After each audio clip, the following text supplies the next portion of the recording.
जी के बहुत पक्के फॉलोअर थे। बुजुर्ग लोग अभी भी गांव में मिलते हैं जो आजादी के समय वाले बच गए हैं दो चार, वो बस कांग्रेस कहाँ है वही इतने ज्यादा फॉलोअर थे, मतलब आज तक वो नहीं बदले। इतना सब कुछ हो गया, कांग्रेस जीरो हो गई, दूसरी क्षेत्रीय पार्टियां बैकवर्डों की सरकार बना ली अलग अलग राज्यों में, लेकिन बहुत सारे जो बुजुर्ग लोग हैं अभी भी कांग्रेस ही ढूंढते हैं कहाँ है कांग्रेस इलेक्शन। इतना ज्यादा हमारे लोग कांग्रेस पर, नेहरू जी पर यकीन करते थे। तो मैं बहुत हैरान था, परेशान था कि भाई नेहरू जी के ऊपर जब हमारे समाज के लोग इतना यकीन करते थे तो आखिर नेहरू जी ने हमारी गिनती क्यों रोक दिया? कौन सी दुश्मनी थी भाई? मुझे समझ में कुछ नहीं आया। तो एक दिन मैं पढ़ रहा था कि नेहरू जी पहले प्रधानमंत्री कैसे बने। तो जब मैं पढ़ रहा था तो मुझे पढ़ते पढ़ते ये पता चला कि जब कांग्रेस महासमिति में यह तय किया गया कि इस बार कांग्रेस का जो अध्यक्ष बनेगा वो देश का पहला प्रधानमंत्री बनेगा, तो चुनाव हुए तो दो दावेदार खड़े हुए कांग्रेस अध्यक्ष के, मतलब प्रधानमंत्री के, एक सरदार वल्लभ भाई पटेल और एक पंडित जवाहरलाल।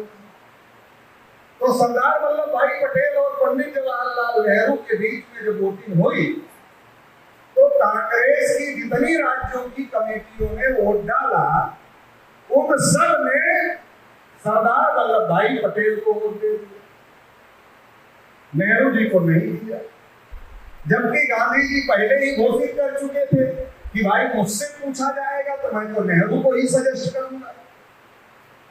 मतलब गांधी जी का अपना मन पहले ही बता देने के बावजूद कांग्रेस की कमेटियों ने राज्यों की नेहरू को सपोर्ट नहीं किया, पटेल को सपोर्ट किया। गांधी जी ने नेहरू जी को पूछा, नेहरू जी तुमको तो कोई नहीं सपोर्ट कर रहा। नेहरू जी चुप रहे, गांधी जी सब समझ गए, क्योंकि ये जो मौन का हथियार था ये गांधी जी का ही था। मौन का जो हथियार था वो गांधी जी का था। गांधी जी को आप नहीं देना होता तो ऐसे खाते को लिखते थे, आज मैं मौन व्रत हूँ, कोई जाता तो ऐसे दिखा देते थे, स्लेट दिखा देते थे, आज मैं मौन व्रत, वापस चला आता था। आज गांधी जी कुछ नहीं बोलेंगे, मौन व्रत। तो नेहरू जी की बात गांधी जी समझ गए। जेबी कृपलानी जो संचालन कर रहे थे उनको लिख कर कहा गांधी जी ने, सरदार पटेल को पर्ची दे दो, लिख कर कि सरदार अपना नाम वापस। सरदार पटेल को कृपलानी जी ने पर्ची दिया, सरदार पटेल जी ने पढ़ा, पढ़ने के बाद उन्होंने गांधी जी की तरफ पढ़ा दिया। गांधी जी ने भी पढ़ा, फिर जेबी कृपलानी को बढ़ा दिया, जेबी कृपलानी ने फिर पटेल जी को बढ़ा दिया और पटेल जी ने फिर नाम वापस ले लिया। और जब पटेल जी ने नाम वापस ले लिया तो नेहरू जी देश के पहले प्रधानमंत्री बने।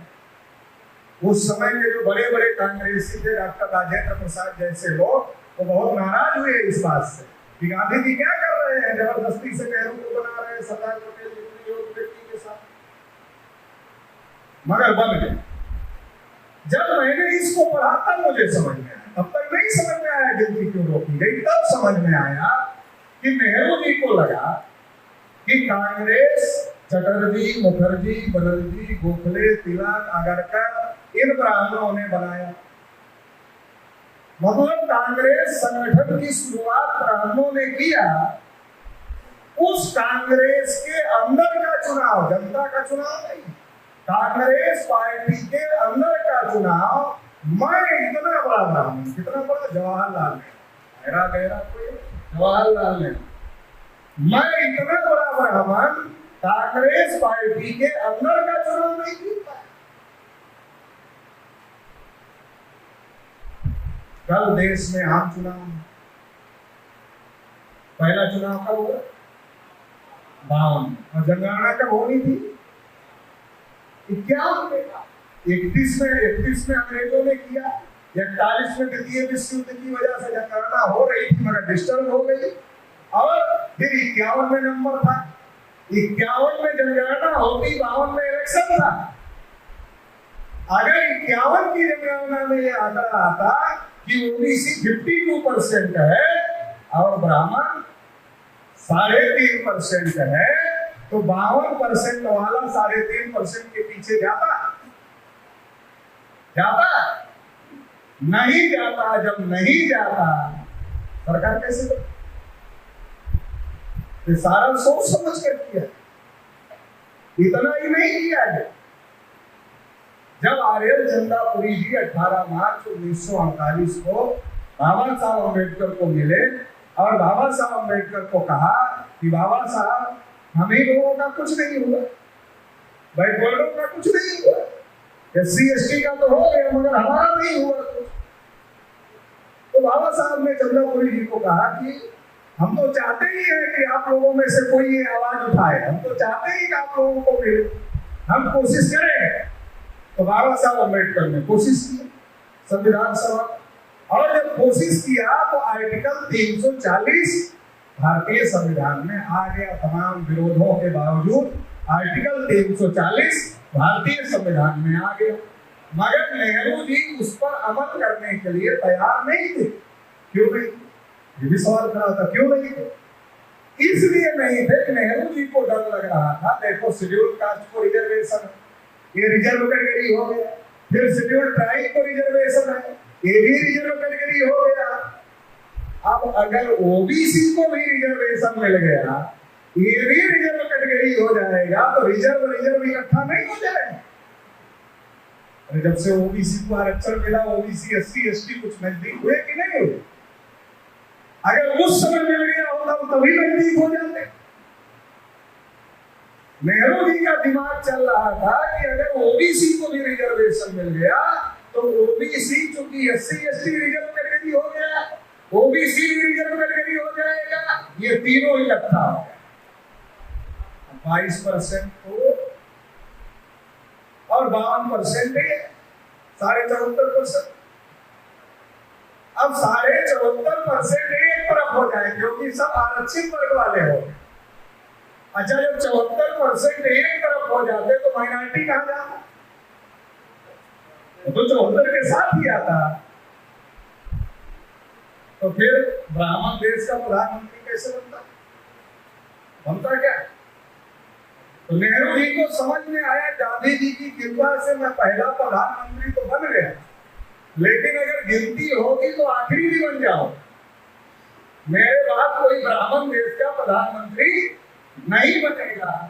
इसलिए ओबीसी के लिए आर्टिकल 340 पर भी नेहरू जी अमल नहीं कर रहे थे और गिनती पर भी रोक लगा दिया है। तो जब बाबा साहब अम्बेडकर ने कानून मंत्री पद से इस्तीफा दिया और आर्यल चंदापुरी जी ने बाबा साहब को बिहार में बुलाकर रैली करवाया, तब नेहरू पर दबाव बना तो कालेलकर कमीशन बना।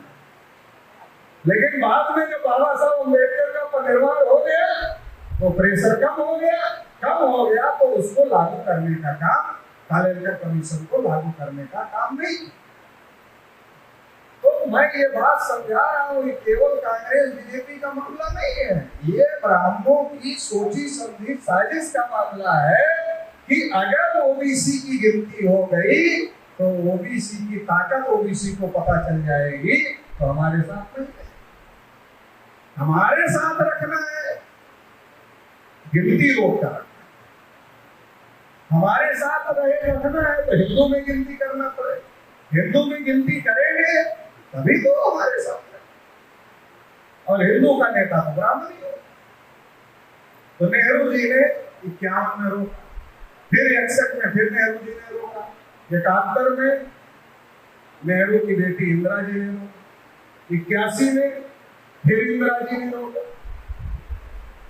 ओबीसी को आरक्षण ना मिले इसके लिए स्वर्ण मंदिर पर हमला करवाया, इंदिरा गांधी की जांच जुड़ी। ओबीसी को आरक्षण ना मिले इसलिए राजीव गांधी श्रीलंका के विभाजन का कार्यक्रम बना लिए, उसमें राजीव गांधी की जांच चली। ये बहुत सारी बातें हुई। ओबीसी रिजर्व कैटेगरी ना हो, क्योंकि ये रिजर्व कैटेगरी होगा तो ओबीसी SC ST के हित समान हो जाएंगे। जब हित समान हो जाएंगे तो ये क्यों हो जाएंगे, और रिजर्व कैटेगरी नहीं रहेगा तो हम कहते रहेंगे देख रहे हो यार शेड्यूल कास्ट वाले सब नौकरी ले जा रहे हैं, इसलिए तो ओबीसी को नहीं मिल रही है, वो हमारे साथ खड़ा रहे। जब 52% 3.5% के साथ खड़ा रहेगा तो 3.5% वाला प्रधानमंत्री बनता रहेगा और बन रहे आजाद भारत में। आप लिस्ट उठाकर देखो, सबसे ज्यादा ब्राह्मण देश के प्रधानमंत्री बने हैं, जिनकी संख्या देश में सबसे कम है, वो सबसे ज्यादा देश में प्रधानमंत्री बने। 51-61 में नेहरू जी ने रोका, 71 और 81 में इंदिरा जी ने रोका, 91 में नरसिम्हा राव ने रोका। वो तेलंगाना के ब्राह्मण थे, दक्षिण भारत, मतलब उत्तर भारत को जितना समझ में आता था उतना ही दक्षिण भारत वाले को भी समझ में आता था। समझदारी में कोई कमी नहीं थी और उन्होंने भी नहीं किया। 91 में उन्होंने रोक दिया। 2001 में अटल बिहारी जी देश के प्रधानमंत्री, जब जनगणना हुई तो वो प्रधानमंत्री, वो कर लेना चाहिए था। तो नेहरू के विरोध में बोलते थे पार्लियामेंट में, कांग्रेस के विरोधी थे। जब कांग्रेस की नीति थी गिनती ना करने की, तो उसकी जो अपोजिशन पार्टी थी उसकी नीति होनी चाहिए थी गिनती करने की। मगर हमारे ओबीसी के मामले में कांग्रेस की भी वही नीति है और बीजेपी की भी वही नीति। अभी महिला आरक्षण वाले पर कांग्रेस वाले चिल्ला रहे हैं। अगर उनको पूछो ये बिल किसने ड्राफ्ट किया, उनको इतना ही पूछो ये बिल किसने ड्राफ्ट किया,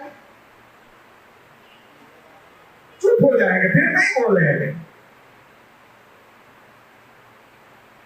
कांग्रेस ने लाया ना, जब लालू जी, शरद जी, नीतीश जी, तमाम बैकवर्ड क्लास के नेता उसका विरोध कर रहे थे, भाई इसमें कोटे में कोटा नहीं भाई कर रहे थे ना, जब कांग्रेस ने ला तो वही बिल तो आई। और राहुल जी ने पार्लियामेंट में बोला तो उनको लगा अगर हम बोलेंगे कि ये महिला आरक्षण कोटे में कोटा निर्धारित करो, बीजेपी वाले तुरंत जवाब देंगे अरे तुम्हारी ही बिल तो है। तो राहुल जी ने सोचा कि ओबीसी को खुश तो करना है, तो क्या मुद्दा उठा दिया, अरे इतने सेक्रेटरी हैं केवल 5% बजट डील करते हैं। तो राजनीति सबको समझ में नहीं आती, ओबीसी के लोग खुश हो गए। राहुल जी ने पार्लियामेंट में कहा कि अरे ओबीसी के तो इतने ही सेक्रेटरी हैं और केवल 5% बजट देखते हैं।